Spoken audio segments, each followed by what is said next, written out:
kausapin na natin itong si Attorney Barry Gutierrez. Magandang hapon po, Attorney Barry. Magandang hapon, Sir Sandro at Mamaan. Oo, yan nga, inirefer na ni Ramil Madriaga sa pamamagitan ng kanyang abogado, counsel, si Attorney Raymond Palad, yung kanyang notarized affidavit sa ombudsman na naglalaman nga, dinitalye, yung kanyang, parang dahil malapit siya talaga, mukhang inner circle, yung mga talagang sensitibo, na mga impormasyon sa Vice Presidente dahil allegedly siya raw isang bagman ni Vice President Sara Duterte. Attorney Barry, kapag ganito ba, ito ba ay pwedeng isama doon sa inihain ng reklamo sa plunder o iba yung magiging pagtingin dito ng ombudsman? Or mas mapapalakas pa ba? Hiwalay pa ba siya? Paano ba yun?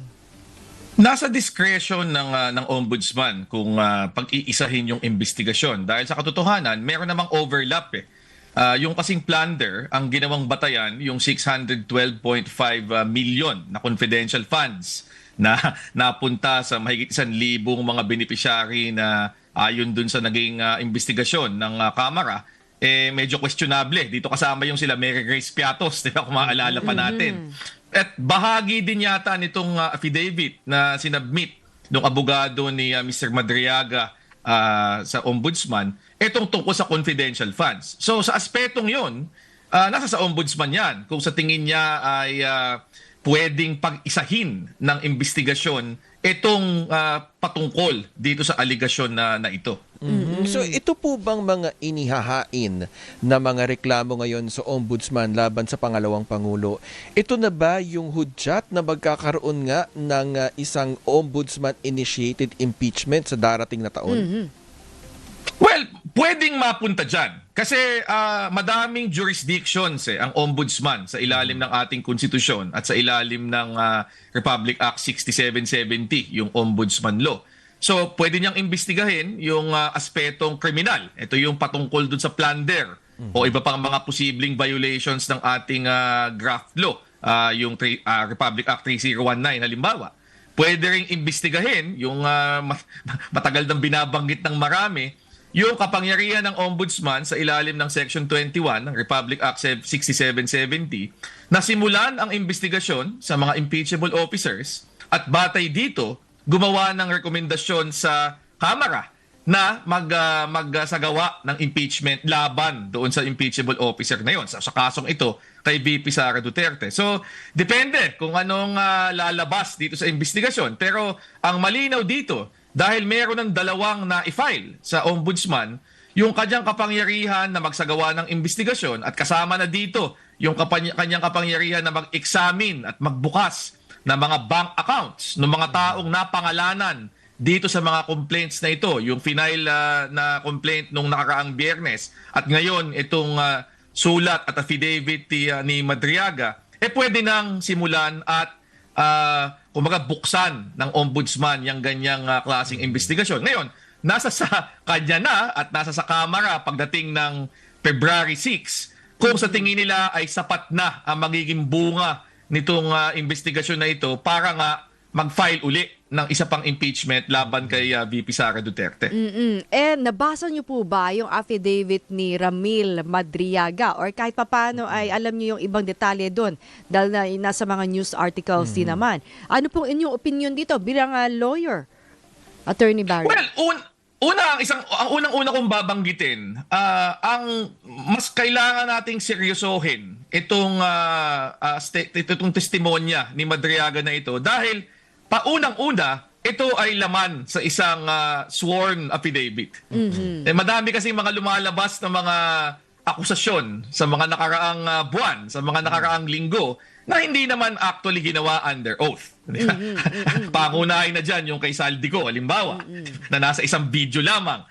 So, ibig sabihin, dahil nga ito ay nilalaman ng isang sworn affidavit, at ibig sabihin nito, kung mapapatunayan na meron siyang anumang kasinungalingan na ginawa dito, pwede siyang humarap ng criminal charges para sa perjury, medyo mas kailangan nating seryosohin ng konti dito. Ngayon, hindi natin sinasabi na anuman ang sinabi niya doon, dapat tanggapin na lang natin. Kaya nga sa tingin ko, maganda itong naging hakbang ng abogado rin niya na isampa sa ombudsman itong affidavit na ito, nag-request ng formal na investigasyon para sa ganon, yung kanyang mga aligasyon dito sa affidavit na ito, pwedeng mapag-aralan, ma-cross-check kung totoo nga ba o hindi, ma-validate yung ibang mga detalye nito para malaman talaga natin kung ito ba ay may laman ng katotohanan o pawang kasinungalingan na lang ba. Ang isang paulit-ulit kong narinig na sinasabi ng kanyang abogado, ang isang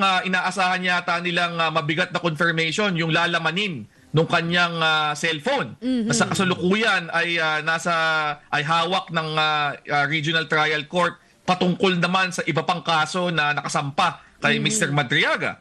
So ngayon meron na tayong ombudsman investigation, pwedeng i-request ng ombudsman doon sa korting yun ang makuha at posibleng mabuksan, mapag-aralan, makita kung anong laman nitong cellphone na ito at tingnan kung talagang nababalidate nga ba yung ibang mga aligasyon ni Mr. Madriaga dito. So ako, simula ito ng isang formal na proseso.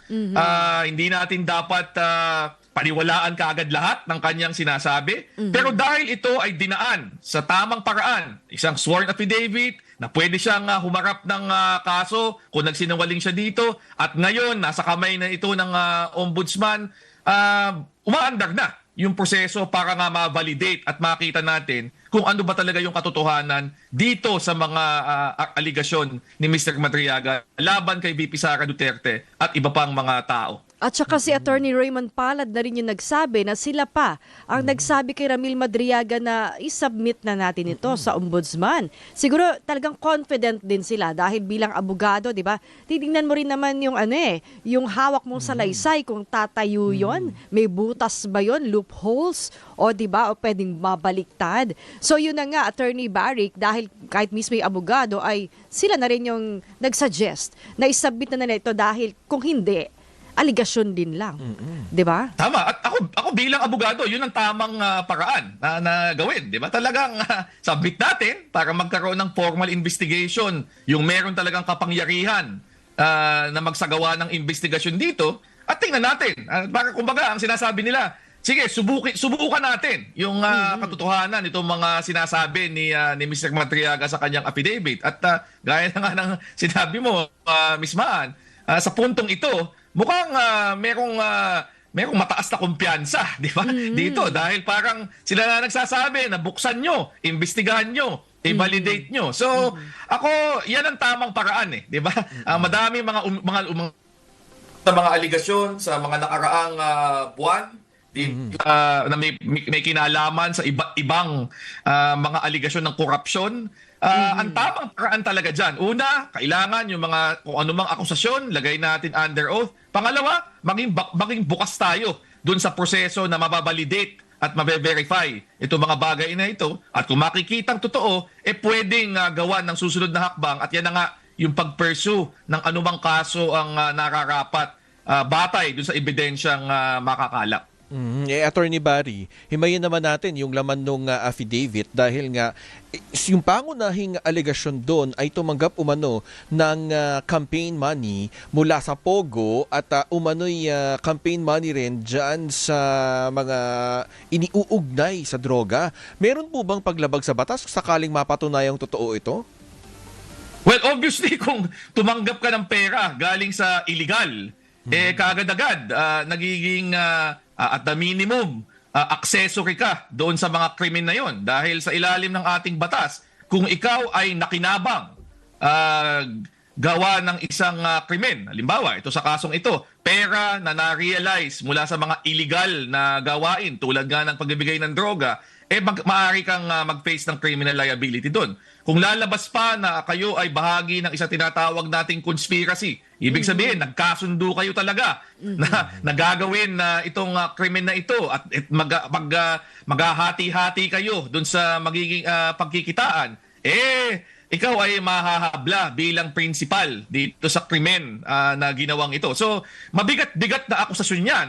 Kaya tama nga ngayon na ito ay idaan sa ganitong klaseng proseso para ma-validate natin. At hindi lang puro sabi-sabi ang nangyayari. Pero kung ito ay mababalidate nga, lalabas, meron talagang batayan, meron talagang ebidensya, hindi ito basta-bastang krimen. Malala itong usapin at medyo mabigat-bigat ang parusa dito sa ganitong klaseng pagkakasala. Oo, gaano kalakas yung yung salaysay, Attorney Barry, na kasi ini-establish niya na halos malapit siya, no, sa pangalawang pangulo, 'di ba? Yung parang yung pagiging malapit ay parang bibigyan ka ng mamahaling alam mo 'yon, Ng motorsiklo at ikaw Oo ang taga-produce ng mga intel reports. Gaano kalakas 'yon, no? Kung pagbabasehan mo naman sa kumpara naman do sa nautusan lang na tauhan lang ng kung sino, yung mga ganyan. Siya kasi parang ini-establish niyang malapit na malapit. Inner circle, kumbaga. Well, kung mapapatunayan na totoo itong kanyang sinasabing ito, na talagang isa siya sa mga katiwala, di ba? Kasi dito, parang sinasabi niya, bilyong-bilyong piso dumaan sa kanya. Di ba? Siya yung nagsimula nung isang organisasyon para ihalal si VP Sara Duterte bilang Pangulo noong 2022. Kung mapapakita, kung talagang may establish yan sa ebidensya, mababalidate yan through yung investigation, malaki yung, kumbaga, mabibigyan ng lalong bigat o lalong masusuporta, lalo, yung mga iba pa niyang mga sinasabi. Kasi nga, ang unang tanong, paano mong nalaman yan? Di ba? O kaya, bakit pinagkatiwalaan ka ng ganyang kalaking halaga?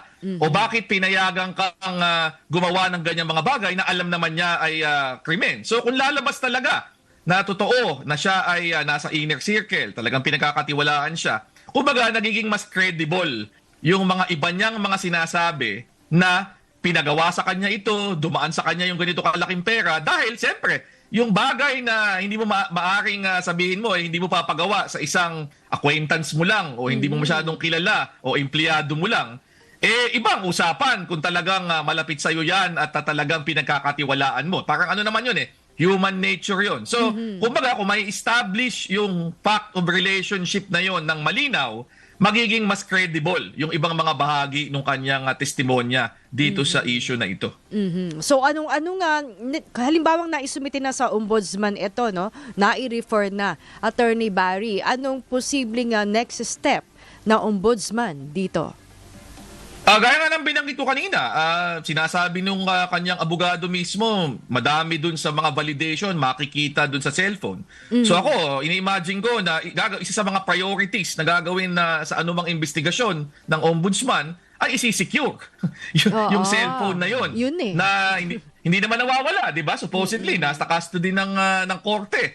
So dapat nakasecure yun at kung makakagawa ka ng request at nasa kapangyarihan niya ng ombudsman, maaaring makuha yon at magagamit nga to validate itong mga iba pang issue na ito. Bukod dyan, may mga pinangalanan siyang mga ibang tao di ba? May mga dates siya mga binigay, mga petsa, mga oras. Bahagi ng investigasyon, siyempre, magdi-deploy ka ng mga investigador para i-double check, i-cross check, i-validate yung ibang mga pangyayari na binanggit niya doon sa kanyang sinumpaang salaysay. So, ano yan At i-interviewin din siya, Attorney Barry, no? I-interviewin din siya, siyempre. Di ba? Pero hindi, bahagi ng lahat ng yan, ang matibay kasi dito, dahil merong sworn statement, meron kang pagsisimulan Meron kang written document na in-execute niya under oath, sinumpaan niya yon at malinaw na yun ang unang gagawing batayan, titingnan, i-check lahat ng mga aligasyon niya kung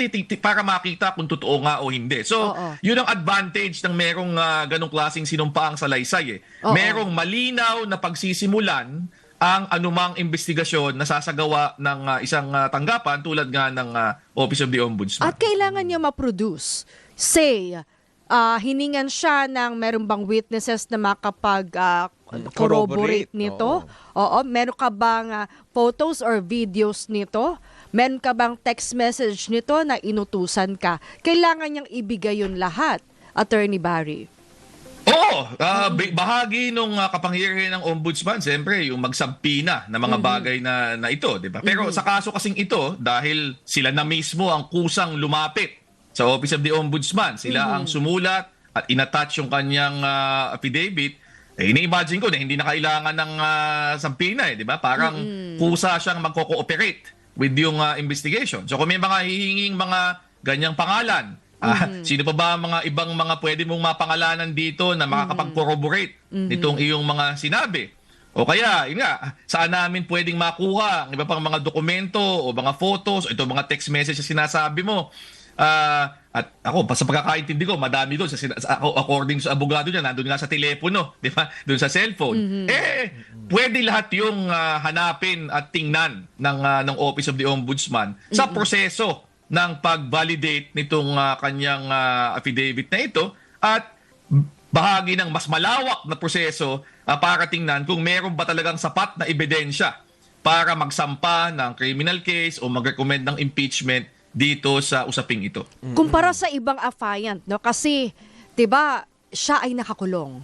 'Di ba? Kumpara doon sa iba talaga namang walang ganong kasong kinakaharap.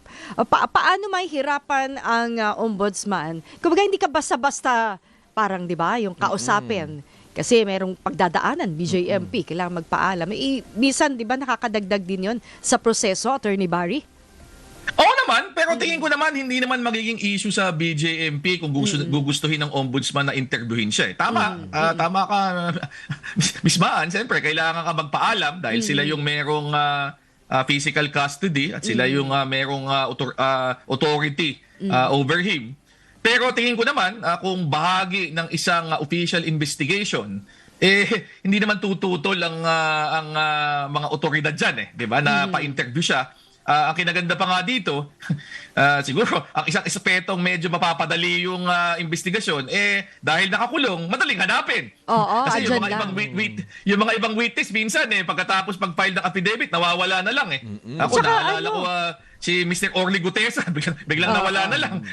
So ito, kung hanapin mo, nandun sa at saka mukhang detention. protektado pa. Kasi, Oo nga. Oo, protektado pa. Tama Hindi siya ba, basta-basta Attorney pwedeng Barry? lapitan.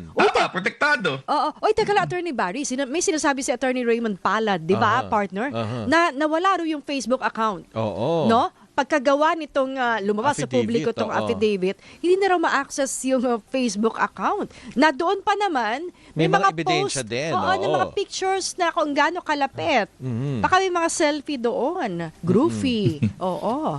Attorney Barry. Well, di ba, wala namang nawawala sa social media. So kung baka kung sinat down yung account o tinake down yung account, pwede mag-make ng request through yung PNP Cybercrime Unit direkta sa Facebook to see kung pwede pang ma-recover yung mga ibang mga materyales na nandun sa account na yon at para humingi ng paliwanag kung ano ang nangyari. Bakit biglang nawala ito. So bahagi na yan ng ng investigasyon. At isang gusto ko lang i-highlight dito, sa ilalim ng konstitusyon at sa ilalim ng Republic Act 6770, yung Ombudsman Law, medyo lawak ang kapangyarihan ng ombudsman para magsagawa ng ganitong klaseng investigasyon. Pwede siyang mag-request sa anumang sangay ng pamahalaan. So kasama na dito PNP, kasama na dito korte, para mag-cooperate at tumulong sa anumang investigasyon na kanyang ginagawa sa kasalukuyan. So ini-expect ko dito sa ganitong klaseng medyo mabigat-bigat na usapin,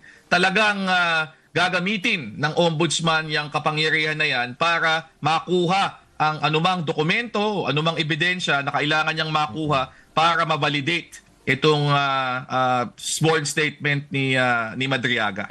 Attorney Barry, ang tanong naman ngayon, bakit parang walang pahayag mula sa pangalawang Pangulo or anyone? Oo. Tahimik? Tahimik. Oo. Well, hindi ako magtataka na sa darating ng mga araw maglalabas naman sila. Baka naman nagpapa-advise pa lang sila sa kanila. Nagpapa-advise sa kanila mga abogado kung ano ang the best way to go forward here. Dahil nga gaya nga binanggit ko kanina, medyo mabigat itong akusasyon na to at yung simpleng fact na dinaan ito sa isang sworn affidavit, sinumpaan, opisyal, at ngayon ay sinampa sa opisyal na investigasyon sa ombudsman. Ibig sabihin, dumadaan ito sa formal at tamang proseso na hindi nila basta pwedeng baliwalain. So ako tingin ko, kumukonsulta yan sa kanilang mga legal advisors para makita kung ano ba talaga ang tamang sagot naman dito. Kasi hindi ito pwedeng basta daanin lang sa sa public statement. Posibleng magkaroon ng implikasyon yun dito sa ganitong klaseng investigasyon. Tsaka paano mo nga i-deny yung ganito kagrabing implikasyon sa iyo, ano? Oo, tsaka sabihin confident ka kasi may ebidensya para kailangan may backup yung, 'di ba? Ano man yung sabihin mo, kailangan may backup, ay meron ako nito. Yan, Ayun ito nga. yan. Hindi, tsaka sinabi na rin no, yung mga nakakausap natin na kung talagang hindi totoo ito, madali naman i-deny din. Ano? Oo, ngayon ka Totoo. lang. Oo. Pero ang mahirap kasi yung magdi-deny ka tapos biglang pagkatapos may lalabas totoo pala eh. Di ba? Di-deny mo, nakakilala mo, tapos biglang may lalabas pala, may mga text messages kayo, di ba? Yun yung tingin kong kailangang ingatan din dito eh. So baka tinitimpla pa nila kung ano magiging sagot nila dito sa isyong ito. Ayan. Magpapasko na eh. Oo nga. So, Di ba pwedeng mag-Christmas pause muna muna. tayo? Attorney Barry? Next week. Ilang days na lang. 9 pero, days. pero ano ba? Mahaba-haba pa to. Ano ba? December 16 pa lang ngayon eh. Oo, Meron hindi, pang, 9 hindi pa nga days. tapos ang budget sa Congress eh. Oo nga, eh, So, no? posibleng may mangyari pa dyan bago tayo magpasko. Nananakot ka na naman, Hindi, tsaka Attorney Barry, mukhang may alam. Oo nga, ano ba yung mangyayari? clue? Wala naman. Konti Wala naman lang. akong alam. Pero happy ba Sinasabi yung ko Christmas lang- natin? Sinasabi ko lang na Merry ba yung may isang Christmas? linggo pa. Oo. Pero Attorney Barry, ito ba? Tiyakin mo to. Merry ba ang ating Christmas? Depende. Ako magiging merry ang Christmas ko kung matutupad yung pinangako ng ating Pangulo na bago mag-December may makukulong. Kasi ako Oo tingin ko nga. matagal na tayo naghihintay eh. 9 Kahapon days naghihintay ba? December 15 Kaya daw. ba to 9 days? Attorney Barry? Ako tingin ko kaya pa yan. Mahaba-haba pa yan. In session pa ang House at Senate. Trabaho pa pareho. Oo. So ako, meron pang oras yan. So, ang para- NBI and PNP, hindi kayo magpapasko. At tsaka baka ano, Uy, hindi naman sa ili magpapasko. Magpapasko naman. Pero magtrabaho naman sila isang linggo Ay, pa, di yan ba? nga lang, araw ng Pasko, baka magtrabaho kayo. hindi, tsaka Attorney Barry, baka naman hinihintay lang matapos ang sesyon. Hanggang Tuesday yun. 23, di ba? So 24, pwede pa. Or dahil gusto ring mag-Christmas naman muna. Bago So, na lang after mag-New Christmas na lang? Year. Tawad. Patawad po. Diba parang lagi siya sabi ng mga tata, aabutan ka na ng Pasko. Oo. Aabutan ka ng bagong taon. Oo, nakalipas na. Ay, siya. Sige, maraming salamat, Attorney Barry Gutierrez. Thank you. Maraming salamat din, Sir Sandro at Mamaan. Buhay At kayo. Merry Christmas. Happy New Merry Year. Inundahan na natin. Salamat, Attorney Barry.